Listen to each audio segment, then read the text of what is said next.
ठाकरे बंधू एकत्र आलेले पाहायला मिळाले। एक भावुक क्षण होता, कारण गेल्या जवळपास 10 वर्षांपासून ठाकरे बंधू एकत्र आले नव्हते, पण स्मृतिदिनाच्या निमित्तानं आज एक वेगळं चित्र पाहायला मिळालं।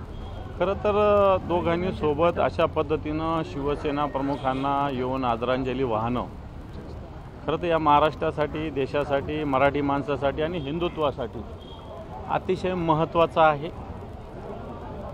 याचे राजकीय अर्थ जे व्हायचे ते होत असतील, परंतु सगळ्यात महत्त्वाचं मराठी माणूस, मराठी आणि हिंदुत्व या दोन्हीसाठी उद्धवजी ठाकरे साहेब आणि राजसाहेब ठाकरे यांनी शिवसेना प्रमुखांच्या स्मृतीस्थळ एकत्र येणं मला असं वाटतं या महाराष्ट्राच्या दृष्टीनं आणि हिंदुस्थानच्या दृष्टीनं अतिशय महत्त्वाचं आहे।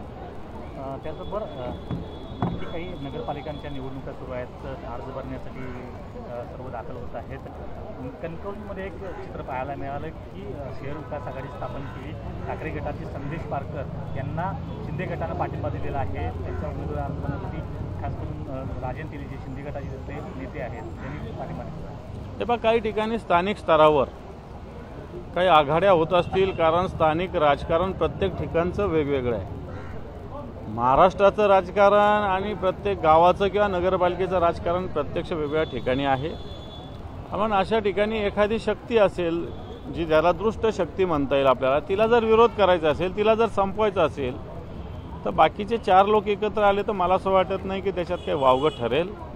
परंतु असं फक्त कणकवलीतच नव्हे तर महाराष्ट्रात अनेक ठिकाणी असे चित्र निर्माण होतं आहे आणि ते आज दुपारच्या नंतर जास्त स्पष्ट होईल। खास करून राणेंना विरोध करण्यासाठी हे सर्व एकत्र विरोधी आलेले पाहायला मिळाले। बिलकुल, राणेंच्या ज्या पद्धतीनं दहशत, दादागिरी, पैशाची मस्ती आणि समाजात भेद निर्माण करण्याची वृत्ती ही जर बघितली तर मला असं वाटतं स्वाभाविक सगळे लोक त्यांच्या या विचाराला, या शक्तीला, या विध्वंसक वृत्तीला विरोध करण्यासाठी एकत्र येऊ शकतात आणि येणार काळात असंच चित्र महाराष्ट्रात सुद्धा होईल। चाकणमध्ये देखील अशी परिस्थिती आहे। चाकणमध्ये देखील शिवसेना शिंदे गटाचा नगराध्यक्ष स्तराचे जे उमेदवार आहेत त्यांना आपलेच स्थानिक आमदार जे ठाकरे गटाचे आहेत बाबाजी काळे यांनी पाठिंबा दिलेला आहे। मी सांगितलं ना, जे पहिलं उत्तर तेच याला आहे। स्थानिक स्तरावर वेगवेगळ्या पद्धतीनं राजकारण आहे, राजकीय स्थिती आहे आणि त्याच्यामुळं काही स्थानिक स्तरावर काही आघाड्या होत आहेत। आमची पक्ष म्हणून भूमिका राज्यस्तरावर हीच आहे की जे कोणी भारतीय जनता पार्टी असेल, शिंदे गट असेल, याच्याबरोबर जायचं नाही अशी स्पष्ट भूमिका आहे। परंतु स्थानिक स्तरावर काही ठिकाणी आघाड्या करून अशा काही गोष्टी होत आहेत, त्याला काही पक्ष म्हणून आपल्याला म्हणता येणार नाही, परंतु अशा आघाड्या होत आहेत हे कबूल केलं पाहिजे। पालघर साधू हत्याकांडातील मुख्य आरोप ज्यांच्यावर होता काशीनाथ चौधरी यांचा भाजपमध्ये प्रवेश झालेला आहे।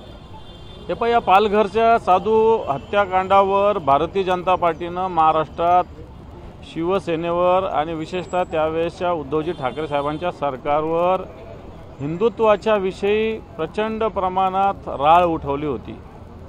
असं असताना ज्या साधूंवर हल्ले करणाऱ्याचे जे करणारे आरोपी हेच आज भारतीय जनता पार्टीमध्ये सहभागी होत आहेत। एक तर त्यावेळेस भारतीय जनता पार्टीने प्रचार केला हा चुकीचा होता, किंवा आता ते ज्या पद्धतीनं वागतायत तर त्या पद्धतीनं मग ते हिंदुत्वाच्या विरोधात आहे अशा पद्धतीनं निश्चित चित्र आहे। म्हणजे हे बेगडी हिंदुत्व भारतीय जनता पार्टीचं हे समाजासमोर येतं। आम्ही नेहमीच बोललो की बाजारू हिंदुत्व, शिवसेना प्रमुखाच्या स्मृतीस्थळावर आपण शिवसेना प्रमुखाचं हिंदुत्व व्यापक हिंदुत्व आहे, भारतीय जनता पार्टीचे हिंदुत्व बाजारू हिंदुत्व, स्वार्थाचं हिंदुत्व, स्वतःच्या हिताचं हिंदुत्व आणि मताच्या राजकारणाचं हिंदुत्व। अशा पद्धतीनं मला वाटतं पालघरच्या घटनेचं जे आहे, जे आरोपी आहे त्यांनाच भारतीय जनता पार्टी जर क्लीन चिट देत असेल, सोबत घेत असेल, तर मला असं वाटतं असं बाजारू हिंदुत्व त्यांना लखलाव। त्याचबरोबर पार्थ पवार जमीन प्रकरणातला जो चौकशी अहवाल आहे राजेंद्र मुटे यांचा आज हे पण त्या अहवालात काय येईल मला माहिती नाही, परंतु शेवटी अहवाल तयार करणारे सरकारमधले अधिकारी, त्यातले अर्धे लोक तर ही जमीन देण्यामध्ये ज्यांचा पुढाकार होता तेच आहे। त्यामुळं जर खऱ्या अर्थाने निष्पक्ष सरकार असेल, निष्पक्ष चौकशी असेल तर पार्थ पवारावर गुन्हा दाखल झाला पाहिजे, सरकारी जमीन विकण्याचा गुन्हा दाखल झाला पाहिजे, मुद्रांक चुकविण्याचा हा दुसरा गुन्हा दाखल झाला पाहिजे आणि संबंधित अधिकाऱ्यावर कारवाई झाली पाहिजे। ज्या कंपनीची 99% भागीदार पार्थ पवार आहे, त्याच्यावर गुन्हा दाखल होत नाही, दुसऱ्यावर गुन्हा दाखल होतो। मला असं वाटतं ही चौकशी काय करेल आम्हाला माहिती नाही, परंतु आताच्या घडीला पार्थ पवार त्याच्यातले मुख्य आरोपी आहेत आणि सरकार त्यांना वाचवण्याचा पूर्ण प्रयत्न करते। त्याचबरोबर लाडकी बहीण योजनेतल्या ज्या बहिणी आहेत त्यांना KYC आता सक्ती केलेली आहे। जवळपास 18 नोव्हेंबरपर्यंत 1 कोटीहून अधिक महिलांची KYC पूर्ण करण्याची KYC असलं तर काही वाईट वाटायचं काही कारण नाही, परंतु KYC आपल्याला माहिती असेल सासरच्याकडून पण सुद्धा आणि माहेरच्याकडून सुद्धा करावं लागते। लग्न झालेली महिला असेल तर तिला तिच्या वडिलांच्याकडून घराकडून सुद्धा KYC करावं लागते आणि सासरच्याकडून सुद्धा KYC करावं लागते। मग कुटुंबातल्या 2च महिला, आता कुटुंबात 4 महिला, आता ग्रामीण भागात संयुक्त कुटुंब पद्धती आहे, 4-4, 5-5, 7-7, 8-8 महिला जर एका घरात असेल तर कोणत्या नेमक्या 2 निवडायच्या? आणि म्हणून KYC आणि सरकारच्या अटी शर्ती खऱ्या अर्थानं लाडक्या बहिणी या कशा पद्धतीनं या योजनेतून बाद होतील असाच हेतू त्यांचा आहे। इलेक्शन पुरते या लाडक्या बहिणींचा मताचा वापर झालेला आहे। इलेक्शन नंतर या लाडक्या बहिणी त्यांना नकोशा झालेल्या आहेत। इलेक्शनच्या काळात सरसकट सगळे अर्ज मंजूर केले आणि आता KYC सासरकडून वेगळी, माहेरकडून वेगळी, नंतर तिचं नाव। मग हा स्वार्थी निवडणुकीच्या हेतूनं केलेली योजना होती असं स्पष्ट दिसतंय। अमित ठाकरे यांच्यावर नवीन गुन्हा दाखल झाला आहे।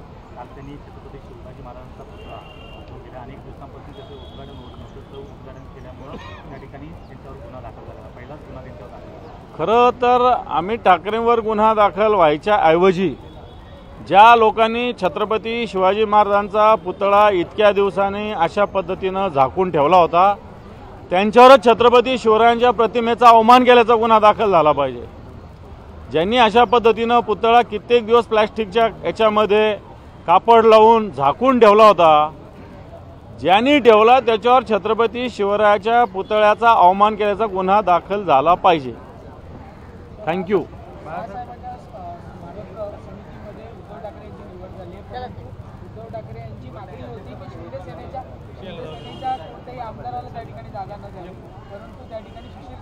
नाही, आधी होते ते, आता नाही आहे त्याच्यात। आता फक्त उद्धवजी ठाकरे साहेब, सुभाष देसाई साहेब आणि आदित्यजी ठाकरे साहेब आहेत। जे शिंदे सेनेचे होते त्यांची 3 वर्षाची टर्म संपलेली आहे, त्या जागा रिक्त ठेवलेल्या आहेत। उद्धवजी ठाकरे साहेब त्या ट्रस्टचेच अध्यक्ष आहेत, त्यांची पुन्हा एकदा निवड झालेली, एवढंच। त्याच्यामुळे ते नाही आता।